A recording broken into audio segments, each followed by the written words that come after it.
Farpiont Farms here in the mountains of North Carolina, and today I wanted to share with you this very cool trip to the Shelby, North Carolina HAMFest. This is a giant indoor-outdoor sprawling monster of a HAMFest. It goes on Friday, Saturday, and Sunday.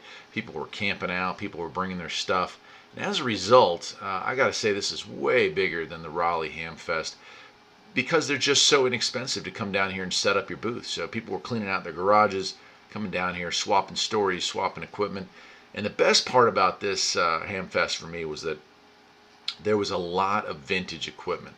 Not just ham radio equipment, not just CB equipment, but computer equipment, radio equipment. There was a complete mid-80s radio station, AM radio station, mixer board, soundboard. Like they had everything but the transmitter out there. And it was darn hard not to purchase that, I must say. Being a radio fanatic, that was kind of like a holy grail in itself. But, I mean, some real beautiful stuff. Newer equipment. Look at this fine. Yeah, there's some. That one's beautiful. You got that one over there. It's just awesome as well. These Yasus. And, oh, man, look at this. Look at that. Anyway, lots of stuff. This guy here, I kept going back to him. Vintage computer equipment, somewhat like 90s and early 2000s computer equipment, selling refurbed laptops for a pretty good price. But he had hard drives. He had a box of hard drives, huge box of hard drives. I ended up buying a bunch of stuff from him as the day went on, and I made so many trips to the car. I can't even keep track of how many trips I made. Wait till you see part 2. Let's just leave it at that. There's my whole radio phone patch that guy was holding right there. I don't know if you noticed that from last year's Raleigh Fest. Still haven't gotten around to hooking that up, but it's on my bucket list. And as we go on, you know, I mean, I'll point out some of the notables, but I'll just let the camera roll here. Lots of cool mics and old CB mounts. And there were actually quite a few antennas, used antennas, which is something you don't normally see in the used market.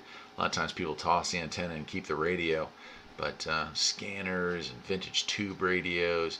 Really had to dig down into those boxes to find some of the good stuff. A lot of people had just stuff they didn't bother to unpack, and if you kind of poked around, man, you could find some cool equipment, and I certainly did. So yeah, I mean, look at this. There's just stacked up piles of it, but there's a lot of treasures in there, I'm telling you. I found some real goodies, and people were definitely willing to wheel and deal, and that's what I like to see. Kind of see it off to the right there, that old shortwave radio right there. That was a great radio in its day. I had one of those when I was a kid growing up. Probably one of the first things that got me interested in radio. It was a gift from my uncle. Look at that, dude. I mean, there's just so much stuff. I did notice a lot of old fire and police department equipment. So like a lot of radios in that sense there. But there's an RCI, or is that a President? There was a lot of Radio Shack 10-meter and 2-meter radios around. Lots of CBs. I mean, I probably saw more CBs at this than I have anywhere in the last year. So that was kind of cool. Certainly picked up a few. You know, I'm CBer first and foremost, but I also do love to play with my ham stuff. But it just kept on rolling, and stick around to the end because there's a real treat at the very end. But yeah, lots of people, and you can see they were just setting up spots here in the big fairground. I think it was $15 a day to sell your goods. A lot of people were camping out. I mean, look at this equipment. Beautifully restored vintage equipment. A lot of great deals. Came real close to getting some old ham equipment, and I just couldn't pull the trigger. A lot of nice stuff, though. A lot of stuff that had obviously been well cared for. So, yeah, look at it. Just look. I'll tell you another thing I really enjoyed about this was that everybody was super friendly, man. I talked to some people who recognized me from the channel, and made a lot of friends with perfect strangers, to be honest with you. The scope of this, and I couldn't, like, there was no high spot to take a look at the whole mess, but man, you'd been blown away by how much room there was. Look at these Galaxies. A lot of great radios at this table.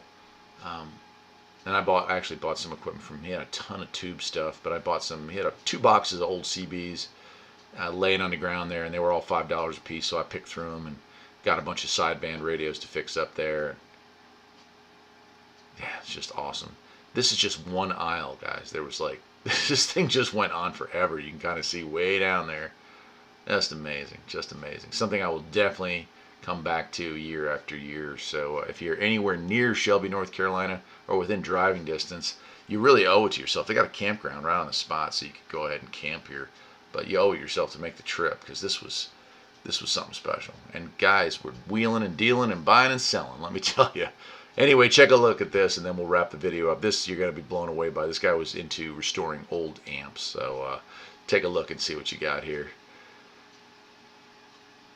Incredible. He must have had 40 different amps laid out there. Some chrome face, some big boys. I mean, kilowatt size amps. Just awesome. Anyway, that's it. Take care.